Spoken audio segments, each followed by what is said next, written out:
Dame de beber, temas de espiritualidad por el padre José María Iraburu.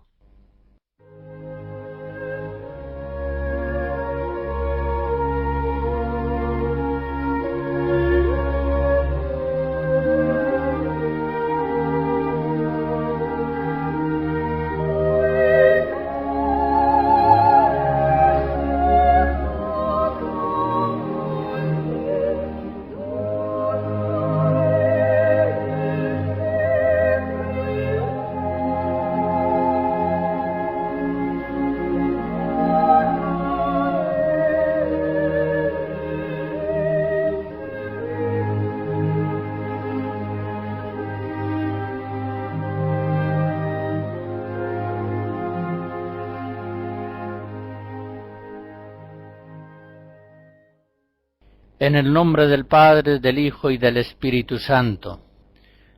Ruega por nosotros, Santa Madre de Dios, ahora y en la hora de nuestra muerte.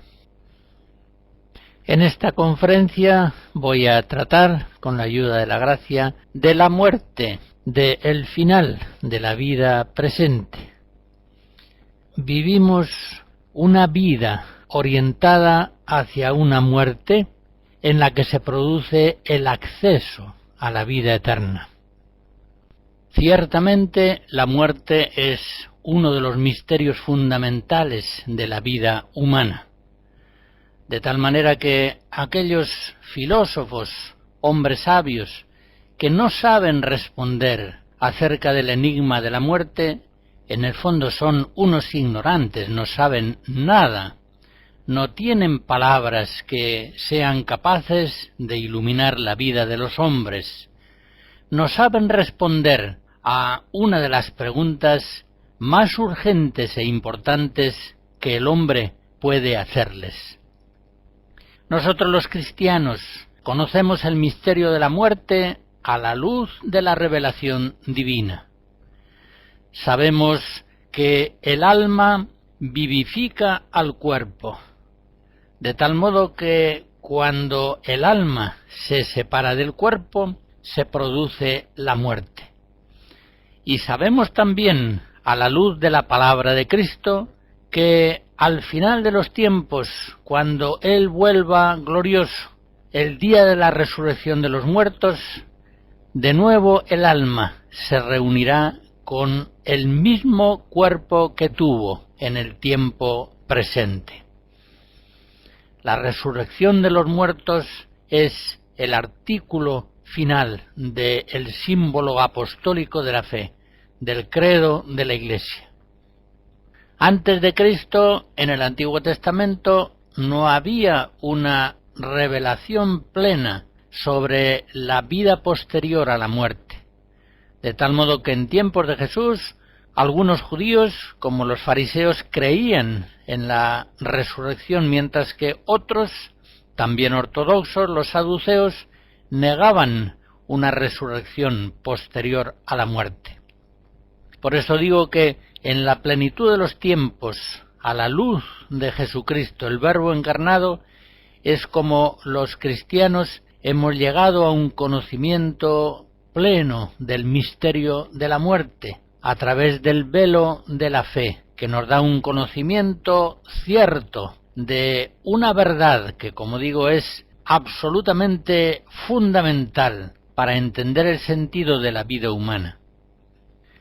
Sabemos que la muerte es, como dice San Pablo en Romanos 6, el salario del pecado. Sabemos que la muerte entró en el mundo a causa del pecado del hombre. En el libro de la sabiduría se nos dice que Dios no hizo la muerte. Así está escrito en el capítulo 1, y en el 2 del libro de la sabiduría leemos: porque Dios creó al hombre para la inmortalidad y le hizo a imagen de su naturaleza, pero por la envidia del diablo entró la muerte en el mundo, y la experimentan los que le pertenecen.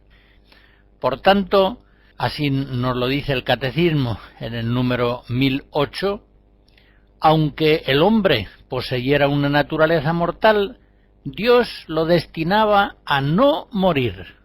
Es decir, el hombre había de ser sostenido por la unión vivificante del amor de Dios. Es el pecado lo que, al separar al hombre de Dios, es el pecado cuando el hombre desobedece a Dios y come del fruto del árbol prohibido, lo que hace para siempre mortal al hombre y hace a los hijos de Adán mortales. Se cumple así exactamente la palabra del Creador: de todos los árboles del paraíso puedes comer, pero del árbol de la ciencia del bien y del mal no comas, porque el día que de él comieres, ciertamente morirás. El Concilio Vaticano II dice que el hombre se habría liberado de la muerte corporal si no hubiera pecado. Gaudium et Spes 18. La muerte es el último enemigo, como dice San Pablo en 1 Corintios 15, que será vencido por Cristo Salvador.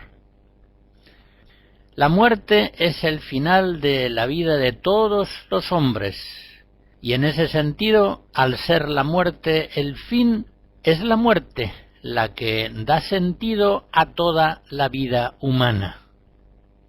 El misterio inexorable de la muerte pone en nuestras vidas una urgencia moral potentísima. Sabemos que los actos que cumplimos en la vida presente, tan pequeños, tan efímeros, tan condicionados, son al mismo tiempo actos de un valor inmenso, de una inmensa trascendencia. Van a tener una repercusión eterna de premio o de castigo. Sabemos que el tiempo de la gracia y de la misericordia es el tiempo de la vida presente en la que estamos inmersos. Por tanto, dicho en otras palabras, nos damos cuenta los cristianos de que en la vida presente, antes de la muerte, nos estamos jugando la vida eterna. Pero eso no hace que los cristianos vivamos atemorizados por la inminencia de la muerte. Sabemos bien que la muerte fue transformada por Cristo. El Verbo divino encarnado, haciéndose hombre, se hizo mortal, y asumiendo la muerte, nos liberó de ella para siempre. Como dice un prefacio de la liturgia católica, muriendo destruyó nuestra muerte, y resucitando restauró la vida. Cristo transforma al morir la muerte de tal modo que ya no es para nosotros un agujero negro, siniestro, que conduce a una muerte eterna, sino que es una puerta por la cual tenemos acceso a la vida eterna. Y esa puerta es Cristo, como Él lo dice: yo soy la puerta. Juan 10. Cristo es para nosotros al mismo tiempo el camino que conduce al cielo y la puerta del cielo. gracias a la cruz de Cristo, ese signo más potentísimo, la negatividad suprema de la muerte, se hace para nosotros un signo positivo, lleno de esperanza. Para nosotros, los cristianos, la muerte ha de ser un tránsito gozoso por el cual alcanzamos la plena unión con Dios. Por eso San Pablo en Filipenses 1 dice: para mí la vida es Cristo y morir es una ganancia. Y en otra ocasión, en la segunda carta a Timoteo 2, dice San Pablo: es cierta esta afirmación, si hemos muerto con Cristo, también viviremos con Él. Por eso, ya desde el bautismo, el cristiano está configurado sacramentalmente a la muerte de Cristo. Y en esa participación en la muerte de Cristo está la garantía de participar en su resurrección gloriosa. San Ignacio de Antioquía, hacia el año 100, escribía a los romanos: para mí es mejor morir en Cristo Jesús que reinar de un extremo a otro de la tierra. Yo lo busco a Él, que ha muerto por nosotros. Yo lo quiero a Él, que ha resucitado por nosotros. Mi parto, en el sentido de mi muerte, se aproxima. Dejadme recibir la luz pura. Cuando yo llegue allí, seré de verdad un hombre. Entiende San Ignacio de Antioquía que alcanzamos nuestra plena condición humana justamente a través de la muerte, en la resurrección, cuando llegamos a la plena unión con Dios. Ahora la fe nos da una cierta transfiguración en Cristo, pero, como dice el apóstol San Juan en la primera carta, capítulo 3, ahora somos ya hijos de Dios, pero aún no se ha manifestado lo que hemos de ser. Sabemos que cuando Cristo aparezca, entonces seremos semejantes a Él, porque le veremos tal cual es. En ese sentido, volviendo a la afirmación de San Ignacio de Antioquía, será entonces cuando de verdad seremos hombres, imágenes perfectas de Dios. Será entonces cuando alcancemos la perfecta configuración a Jesucristo, el nuevo Adán, el hombre nuevo.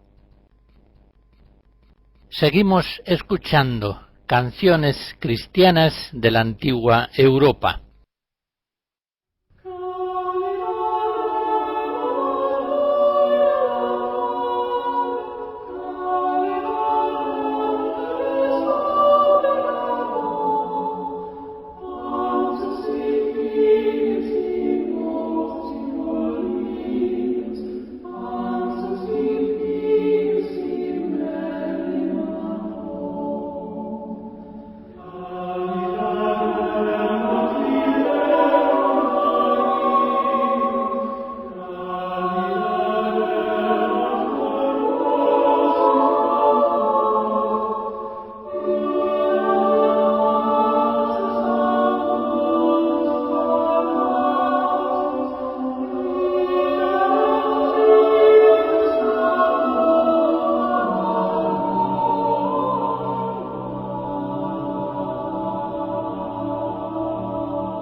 Dios, al crear al hombre, lo llama a la existencia. Hay una vocación divina en el origen mismo del ser humano. Pero Dios llama con una vocación especial a través de Cristo, a la vida nueva, a la vida de la gracia, a la vida sobrenatural. Esa es la vocación cristiana. Pues bien, a la hora de la muerte es cuando esa llamada que hace Dios al hombre se consuma, haciendo posible el encuentro pleno con Él. Por eso el cristiano experimenta hacia la muerte no un temor, sino un deseo que nos recuerda aquel que expresa San Pablo en Filipenses 1. Deseo partir y estar con Cristo. Deseo partir del cuerpo presente, de la situación mundana, para estar ya plenamente unido con Dios en visión y en unión de amor. Dios creador, Dios salvador, a la hora de la muerte llama definitivamente al hombre hacia sí, y el hombre debe acudir en un acto de obediencia y de amor confiado al Padre que le llama, a ejemplo de Cristo, cuando le llega la hora de pasar al Padre.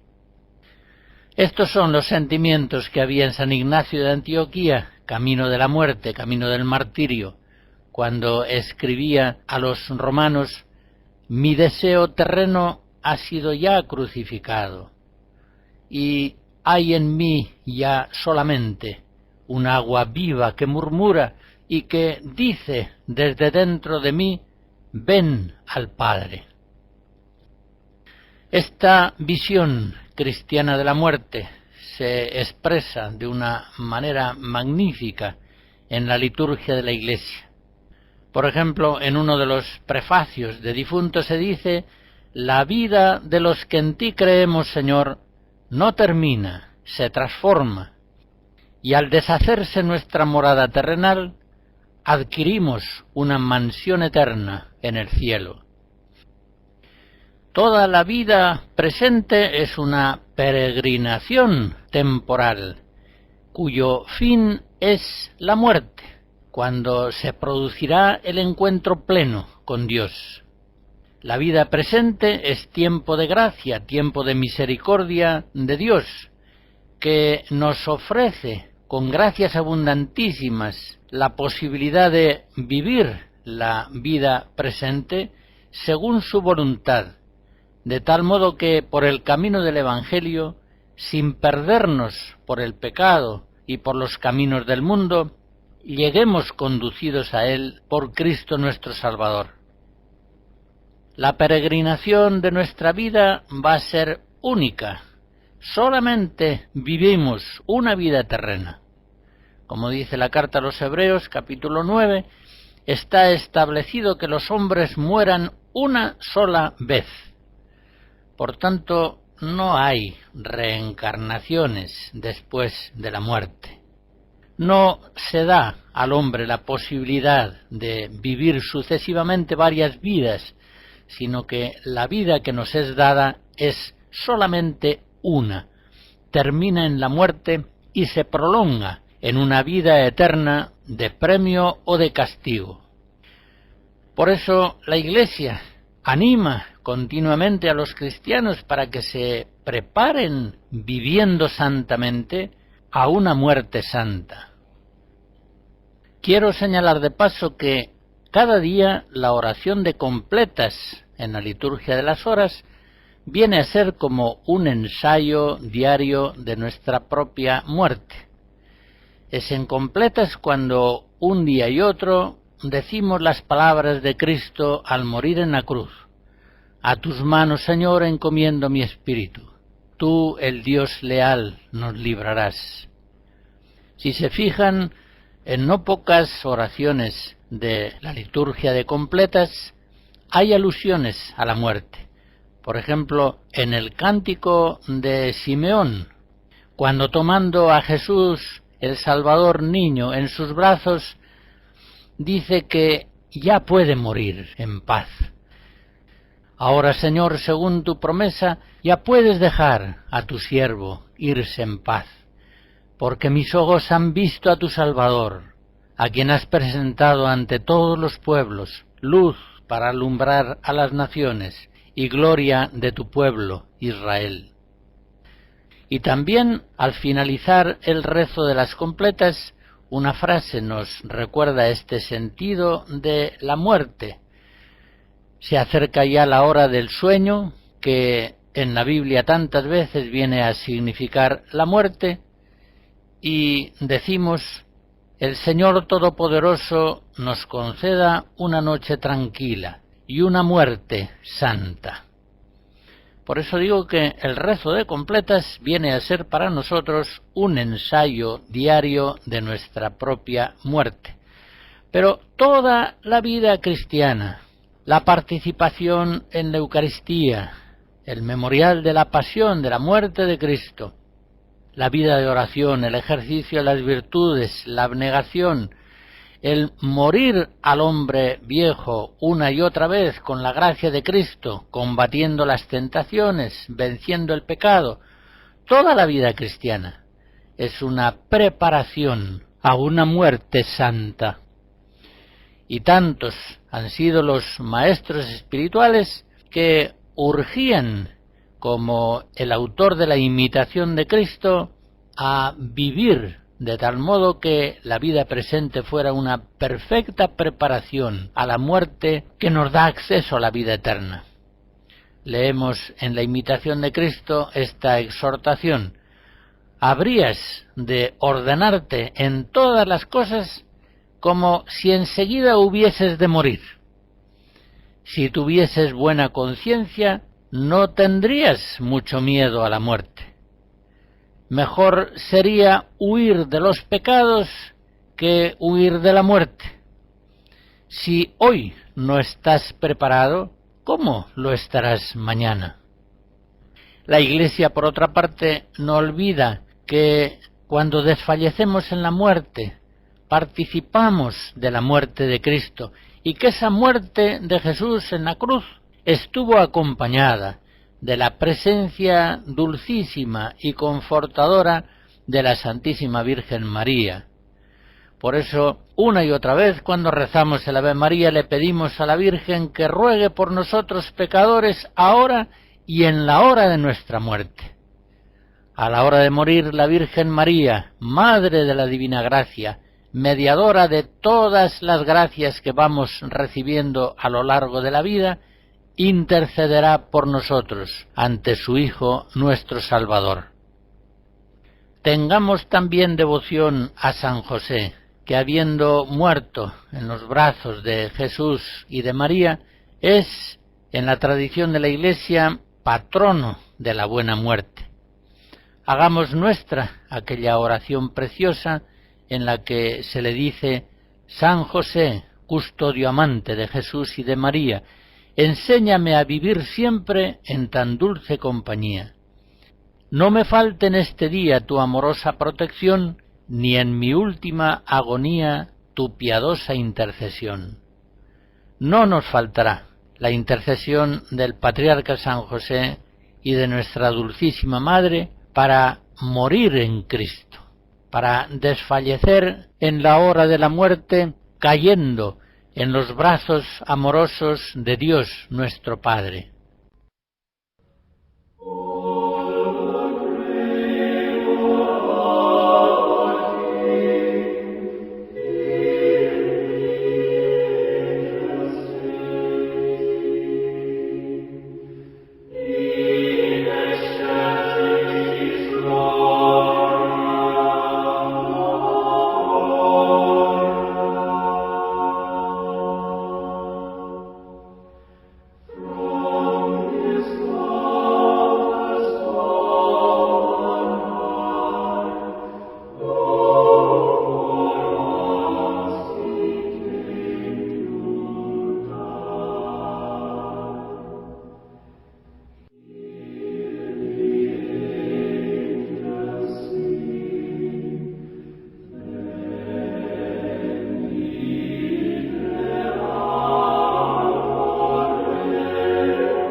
Los cristianos no hemos de temer la muerte, el final de la vida presente, sino que debemos aspirar a ella con una dulce esperanza.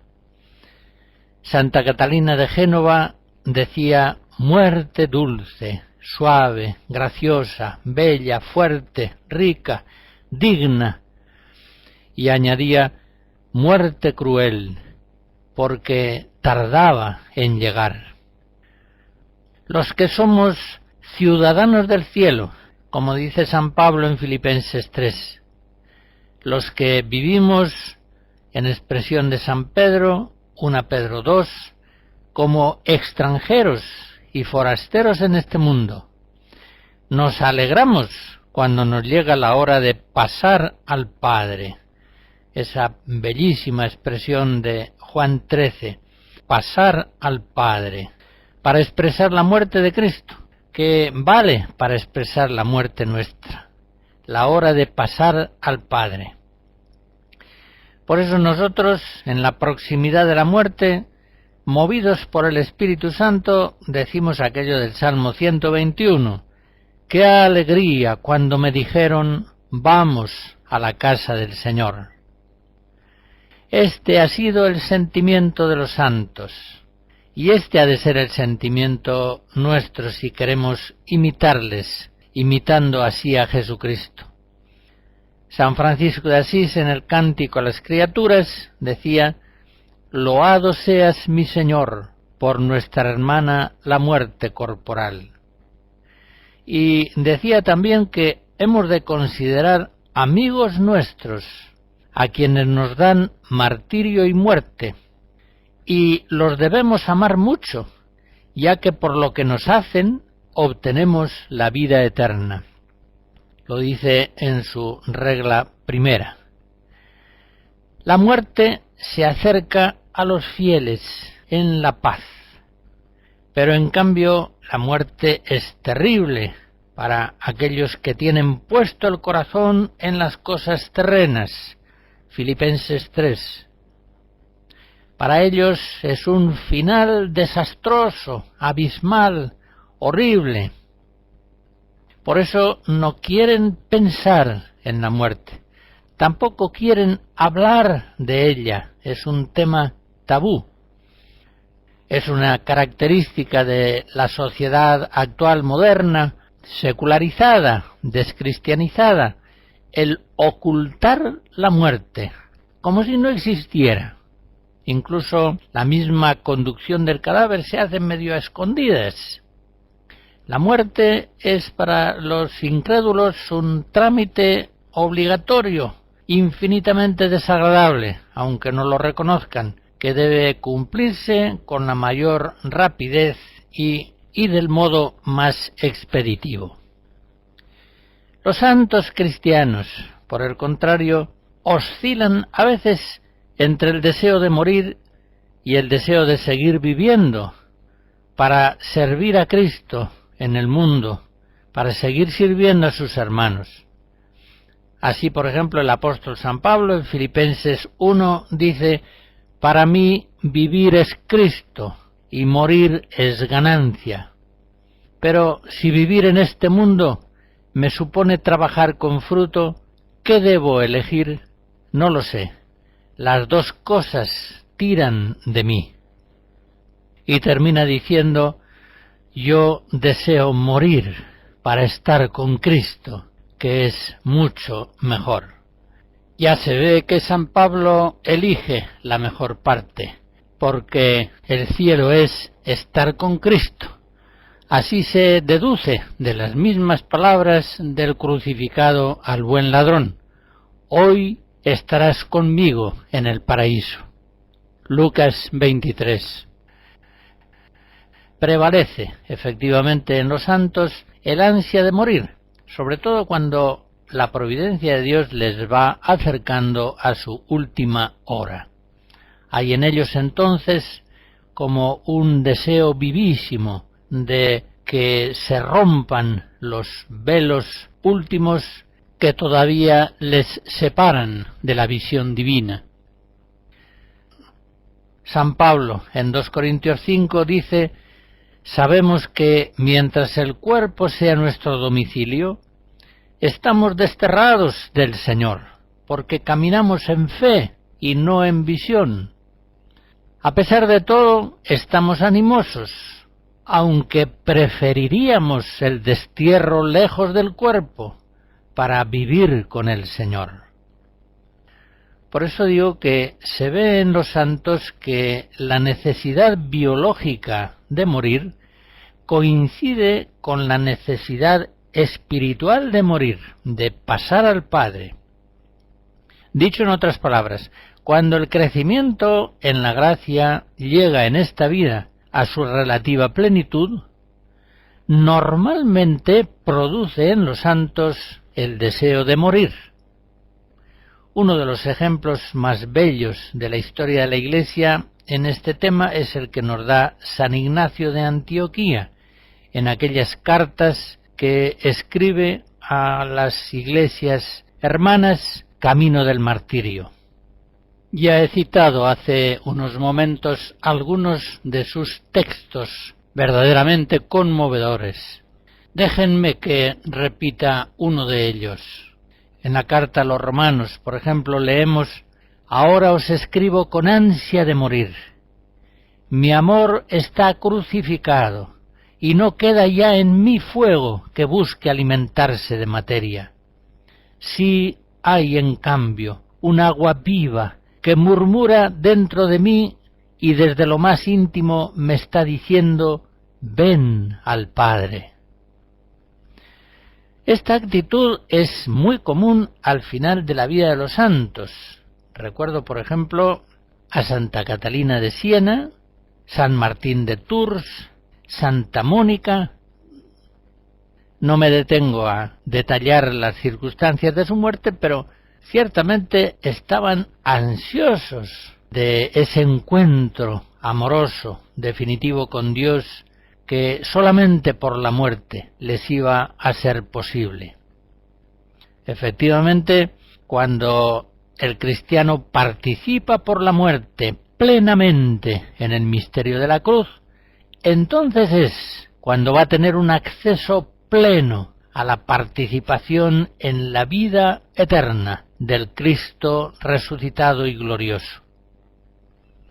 Pero en la vida de los santos no siempre ha sido así. Por ejemplo, en Santa Teresa de Jesús, ella misma confiesa: «Yo siempre tenía mucho miedo a la muerte». Lo dice en el libro de la vida, capítulo 38. Pero una vez que fue convirtiéndose al amor de Cristo, que es la vida de la gracia, la vida de la gloria, fue comprendiendo, y así lo dice en Fundaciones 27, que la vida es vivir de manera que no se tema la muerte. Y ella se burlaba con gracia de aquel temor que ella había sentido en otro tiempo a la muerte, y que algunas hermanas suyas de su convento sentían todavía. Y dice así: «Algunas monjas no parece que venimos a otra cosa al monasterio sino a no morirnos, y cada una lo procura como puede». Y concluye diciendo: «Si no nos determinamos a tragar de una vez la muerte y la falta de salud, nunca haremos nada». Camino de Perfección 10. Santa Teresa sigue diciendo de sí misma, y lo dice en forma poética: «Vivo sin vivir en mí, y tan alta vida espero que muero porque no muero». Sin embargo, el mismo amor a Dios que a Santa Teresa le hacía desear la muerte, ese mismo amor le hacía también amar la vida.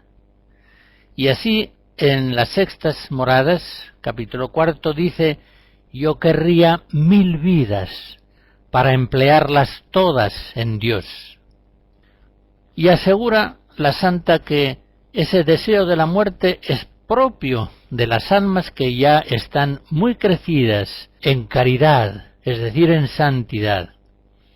Y escribe así: «Ahora es tan grande el deseo que tienen de servirle al Señor y de que por ella sea alabado, y de aprovechar algún alma si pudiesen, que no sólo no desean morirse, mas vivir muy muchos años. Verdad es que algunas veces que el alma se olvida de esto, tornan con ternura los deseos de gozar ya de Dios y desear salir de este destierro. Sextas Moradas 3. Recuerdo, en fin, aquella preciosa poesía de Santa Teresa que termina sus versos diciendo «Muérame yo luego». Y tengan en cuenta que la palabra luego en el siglo XVI tenía el sentido que todavía mantiene en muchos pueblos de Hispanoamérica. Inmediatamente, muérame yo luego, muérame yo al instante, ahora mismo. Ve ante mis ojos, dulce Jesús bueno, ve ante mis ojos, muérame yo luego. Ve a quien quisiere rosas y jazmines, que si yo te viere, veré 1000 jardines. Flor de serafines, Jesús Nazareno, ve ante mis ojos, muérame yo luego. No quiero contento, mi Jesús ausente, pues todo es tormento a quien esto siente. Sólo me sustente tu amor y deseo, ve ante mis ojos, muérame yo luego.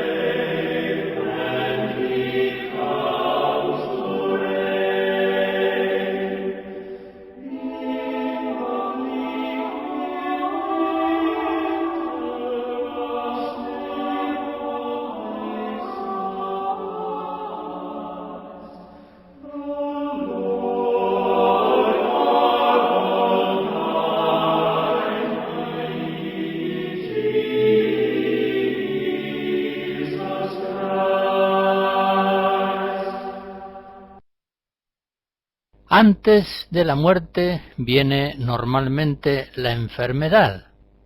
Y como bien sabemos, tanto la enfermedad como la muerte entraron en el mundo por el pecado del hombre. De tal modo que solamente aquel que vence el pecado del mundo, Jesucristo, es el que es capaz de vencer en nosotros la enfermedad y la muerte. La enfermedad, la proximidad de la muerte, conduce al hombre sin fe hacia la angustia, la amargura, incluso el pánico. Pero a los cristianos debe llevarlos a un acrecentamiento de su esperanza, a una purificación en las cruces de sus dolencias, de tantos pecados pasados.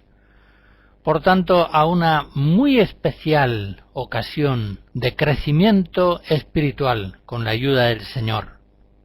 ¿Cuántas veces los evangelios nos manifiestan la compasión de Cristo hacia los enfermos?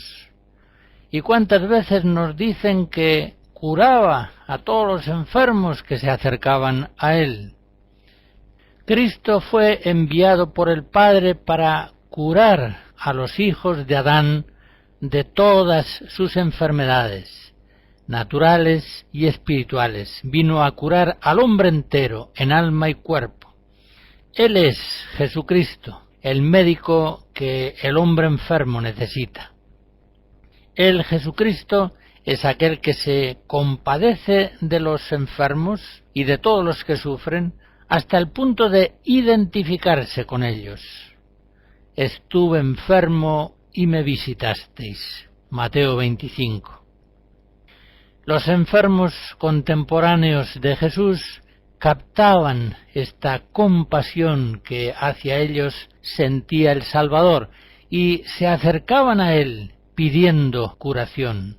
Trataban de tocarlo, pues, como dice el evangelista San Lucas en el capítulo 6, salía de él una fuerza que los curaba a todos.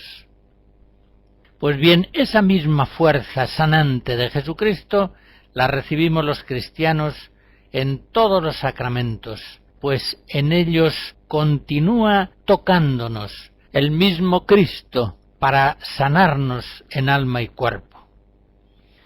Cristo no sólo se deja tocar por los enfermos que se le acercan, sino que hace suyas sus miserias. Así lo dice Mateo 8, haciendo alusión a la profecía de Isaías. Él tomó sobre sí nuestras flaquezas y cargó con nuestras enfermedades. Las curaciones que los evangelios nos narran tantas veces realizadas por Jesucristo eran solamente signos de su poder salvador, de su capacidad para vencer el pecado y la muerte. Jesús es el Cordero de Dios que quita el pecado del mundo, ese pecado del cual la enfermedad y la muerte no son sino una consecuencia. En la cruz, Cristo da un sentido nuevo al sufrimiento. Ya desde el Calvario, el sufrimiento es una ocasión privilegiada para configurarnos a Él y para hacernos participar de la fuerza expiatoria y sanante de la cruz redentora. Y este amor de Jesucristo hacia los enfermos y este poder suyo de sanarlos los transmite a sus discípulos, a sus apóstoles, a sus enviados. Así, en Mateo 6, leemos cómo los apóstoles que habían sido enviados por Jesús expulsaban a muchos demonios y ungían con aceite a muchos enfermos y los curaban. Para los mismos apóstoles, estos milagros de sanación eran una confirmación poderosísima de que Cristo era el Mesías Salvador enviado por Dios. Él les había dicho una vez resucitado: en mi nombre impondrán las manos sobre los enfermos y serán sanados. Marcos 16. Sabemos por lo demás que no a todos los enfermos los curaba Jesucristo. Tenemos, por ejemplo, el mismo caso de San Pablo, que padecía una enfermedad que no conocemos exactamente, pero que debía ser sumamente penosa y humillante, y que sin embargo, habiendo suplicado una y otra vez la sanación de su amado Jesucristo, él le dice: mi gracia te basta, que mi fuerza se muestra plena en la flaqueza. 2 Corintios 12. Y así, confortado por el mismo Cristo, San Pablo nos dirá: completo en mi carne lo que falta a las tribulaciones de Cristo en favor de su cuerpo, que es la Iglesia. Colosenses 1. El Nuevo Testamento, concretamente en la Epístola de Santiago, capítulo 5, nos da el testimonio de que la Iglesia primera tuvo ya un rito propio en favor de los enfermos. Leemos en ese texto del apóstol Santiago: ¿está enfermo alguno de vosotros? Llame a los presbíteros de la Iglesia, que oren sobre él y le unjan con óleo en el nombre del Señor.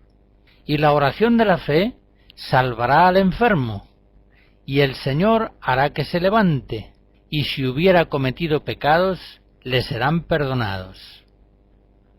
La Iglesia, pues, desde el principio, cree y confiesa que entre los 7 sacramentos hay un sacramento especialmente dedicado a confortar a los enfermos, el sacramento de la unción de los enfermos. Y así el Concilio de Trento declara: esta unción santa de los enfermos fue instituida por Cristo nuestro Señor como un sacramento de la nueva alianza, verdadero y propiamente dicho, que está insinuado por Marcos y recomendado a los fieles y promulgado por Santiago, apóstol y hermano del Señor. Tanto en la tradición de Oriente como en la de Occidente, la Iglesia ha empleado siempre el aceite bendito para realizar el sacramento de la unción de los enfermos, que en un tiempo se aplicaba casi exclusivamente a los que estaban ya muy próximos a la muerte. Por eso solía llamarse extrema unción. Sin embargo, como nos enseña el Concilio Vaticano II, en la Sacrosanctum Concilium 73, la unción de los enfermos no es un sacramento solo para aquellos que están a punto de morir. Por eso se considera tiempo oportuno para recibirlo cuando el fiel empieza a estar en peligro de muerte por enfermedad o vejez. Y el Catecismo de la Iglesia, en el número 1515, nos dice que si un enfermo que recibió la unción recupera la salud, puede, en caso de una nueva enfermedad grave, recibir de nuevo este sacramento. En el curso de la misma enfermedad, el sacramento incluso puede ser reiterado si la enfermedad se agrava. Y nos dice también, es apropiado recibir la unción de los enfermos antes de una operación importante. Y esto mismo puede aplicarse, sigue diciendo el Catecismo, a aquellas personas de edad avanzada cuyas fuerzas se debilitan. Como todos los sacramentos, la unción de los enfermos se celebra en una forma litúrgica y en lo posible comunitaria, bien sea en el ámbito de la familia, de un hospital o de una iglesia. Si es posible, debe ir precedida por el sacramento de la penitencia y acompañada del sacramento de la Eucaristía. Podríamos decir que, así como los sacramentos de la iniciación cristiana son el bautismo, la confirmación y la Eucaristía, los sacramentos que preparan a la muerte son la penitencia, la santa unción y la Eucaristía. Una preciosa oración del sacramento de la unción nos da el sentido profundo de este sacramento. Te rogamos, Redentor nuestro, que por la gracia del Espíritu Santo cures el dolor de este enfermo, sanes sus heridas, perdones sus pecados, ahuyentes todo sufrimiento de su cuerpo y de su alma, y le devuelvas la salud espiritual y corporal, para que, restablecido por tu misericordia, se incorpore de nuevo a los quehaceres de la vida. Y la fórmula estricta por la que se realiza el sacramento dice así: por esta santa unción y por su bondadosa misericordia, te ayude el Señor con la gracia del Espíritu Santo, para que, libre de tus pecados, te conceda la salvación y te conforte en tu enfermedad. La doctrina de la Iglesia y las mismas oraciones litúrgicas propias del sacramento de la unción nos enseñan, pues, que este sacramento es un don del Espíritu Santo, una gracia de confortación, de purificación, de preparación última a la muerte. El amor de Dios misericordioso que nos ha sido dado en Jesucristo, por obra del Espíritu Santo, renueva en los enfermos la confianza en Dios, la aceptación incondicional de su voluntad providente, les fortalece contra las tentaciones del demonio, les da ánimos para superar las tentaciones de angustia ante la muerte. Y a todos estos efectos preciosos de confortación, de purificación de los pecados, ha de añadirse el efecto principal. El sacramento de la unción de los enfermos nos dispone a participar plenamente de la pasión salvadora de nuestro Señor Jesucristo. La santa unción, en cierto modo, consagra al enfermo para que se configure con Cristo crucificado. Si ya en el bautismo fuimos configurados a la muerte de Cristo para participar de su vida gloriosa de resucitado, es ahora la unción de los enfermos la que acaba de consumar esa configuración del cristiano con la muerte y la resurrección de Cristo. Son 3 unciones fundamentales las que recibe todo cristiano: la del bautismo, por la cual nace a la vida del Espíritu Santo; la unción de la confirmación, que fortalece a los discípulos de Cristo para los combates de esta vida; y esta unción última, que ofrece al final de nuestra vida una confortación especial en la última lucha contra el maligno y un acrecentamiento en el amor y en la esperanza de entrar finalmente en la casa del Padre.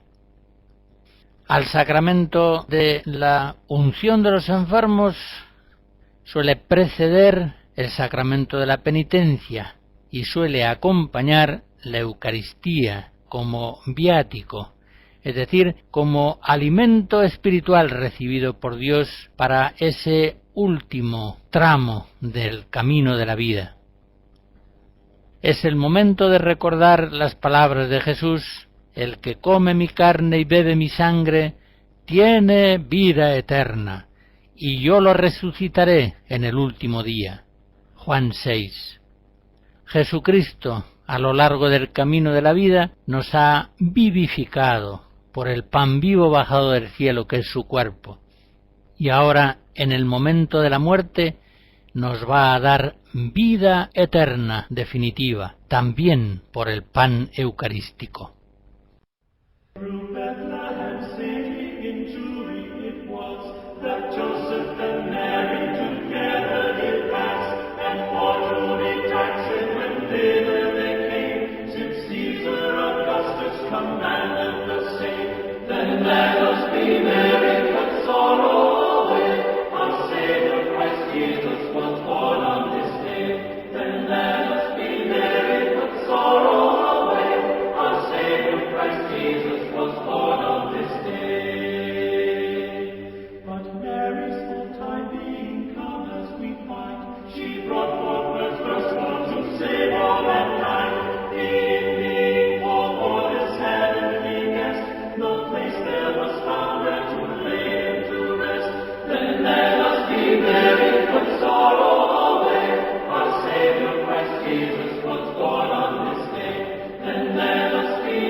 La bendición de Dios Todopoderoso, Padre, Hijo y Espíritu Santo, descienda sobre ustedes y les guarde siempre. Amén.